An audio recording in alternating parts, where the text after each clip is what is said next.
व्याकुल हो उठा था। मैं संसद का लाइव देख रहा था। मुझे लगा राहुल गांधी जी अच्छा बोलेंगे, लेकिन इतना घटिया बोले, इससे घटिया शायद ही कुछ हो सकता है। साहब, मैं हिंदू हूँ, क्या मैं आपको हिंसक लगता हूँ? क्या मैं आपको हिंसक लगता हूँ? क्या मैं तलवार लेके चलता हूँ? क्या मैं डंडे लेके चलता हूँ? आपने हिंदुत्व को कैसे टारगेट किया? आपने हिंदू को हिंसक कैसे बता दिया? अरे साहब, भाजपा से आपकी लड़ाई है। आपकी लड़ाई बेशक मोदी जी से होगी, आपकी लड़ाई भाजपा परिवार से होगी। आप उनको कोसते, आप उनको टारगेट करने का काम करते, आप प्रधानमंत्री जी को टारगेट करने का काम करते।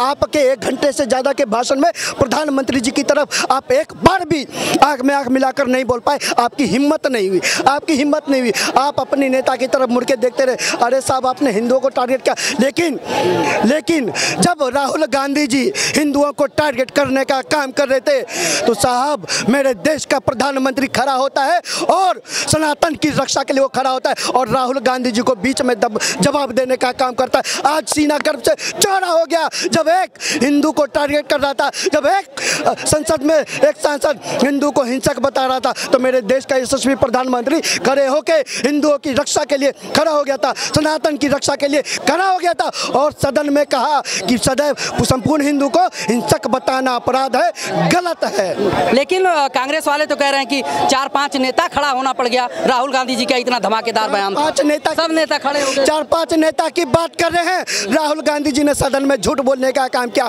जब राहुल गांधी जी ने किसानों के ऊपर बात की, शिवराज सिंह चौहान ने जब अपना जवाब दिया तो उन्होंने बाजी पलट ली साहब।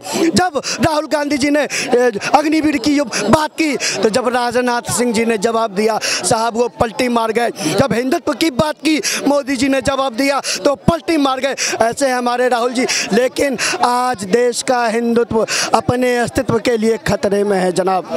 आज देश का हिंदुत्व अपने आप को अकेला महसूस कर रहा है कि किस तरह से हिंदुओं को जो पहले जातियों में बांटने का काम करते थे, जातिगत आरक्षण की बात करते थे, हर तरफ जातिगत जनगणना की बात करते थे, आज जब उन्होंने बांटने और बांटने का काम कर दिया, उसके बाद संपूर्ण हिंदुओं को, किसी जातियों में बांटे हुए हिंदुओं को नहीं, किसी दलित को नहीं, किसी आदिवासी को नहीं, संपूर्ण हिंदुत्व समाज को उन्होंने हिंसक बता दिया। आज जाकर पूछिए जो आदिवासी भाई है क्या वो हिंसक है? आज जाकर पूछिए दलित से क्या वो हिंसक है? आज जाकर पूछिए शर्मा जी से क्या वो हिंसक है? आज जाकर पूछिए बनिया से क्या वो हिंसक है? आज जाकर पूछिए राजपूतों से क्या वो हिंसक है? अरे पहले तो आपने सबको जातियों में बांटा साहब, उसके बाद धर्म को ही आपने हिंसक बता दिया। आपकी लड़ाई मोदी से थी, आप मोदी से लड़ते ना। हिंदू तो अपने आप को राहुल गांधी भी कहते हैं, जनेऊ वगैरह पहनते हैं और मंदिरों में गए हैं, तमाम मंदिरों में गए, आपने देखा होगा चुनाव में। देश जाग गया है। राहुल गांधी जी के इस भाषण से देश जाग गया है। मैं आपको विश्वास दिलाता हूँ, सड़क से संसद तक विरोध करेंगे, सड़क से संसद तक विरोध दर्ज करवाने का काम करेंगे और हिंदुओं का इस तरह का अपमान न सहा था न सहेंगे। अरे साहब, हमने तो बाबर को भगा दिया, अजय साहब हमने तो अंग्रेजों को भगा दिया, हमने तो अकबर को भगा दिया, हमने कितनी गुलामी प्रथाओं को भगा दिया और सनातन था, सनातन है और सनातन रहेगा। क्या नाम है सर? यूपी का Sadab, social activist and influencer. Sadab ji कैसे हैं? बढ़िया है, मैं तो अभी चुनाव से रेस्ट लेके आया हूँ। अच्छा, लेकिन आज जो है राहुल गांधी ने एक मतलब बयान दिया, मतलब अपने धन्यवाद प्रस्ताव में तमाम बयान उन्होंने दिया, लेकिन एक शब्द उन्होंने यूज किया कि हिंदू जो है हिंसक है और उसको बीजेपी ने मुद्दा बनाया। देखिए, राहुल गांधी पप्पू के लिए मैंने बीच में इलेक्शन के चुनाव के पीरियड में मैंने बोला था कि तेरे हाथों में कैसे सौंप दूं ये वतन हिंदुस्तान का, तेरे हाथों में कैसे सौंप दूं ये वतन हिंदुस्तान का। हमने तेरी रैलियों में देखे थे झंडा पाकिस्तान का। आज तो 1 जुलाई है, खटाखट 8500 रुपए आने वाले थे। उसी मुद्दे को भटकाने के लिए धर्म और नफरत की राजनीति हमारे भारत देश में फैलाने का काम कर रहा है। और आज कोई भी मुस्लिम अगर सेफ एंड सिक्योर फील कर रहा है तो भारतीय जनता पार्टी की सरकार में सेफ फील कर रहा है। और आज हमारे देश में तो कोई भी एक जगह बम ब्लास्ट होता ही नहीं है। पहले तो देखते ही देखते थे, इसकी सरकार आ जाती तो तहस नहस हो जाता। मैं बता देना चाहता हूँ।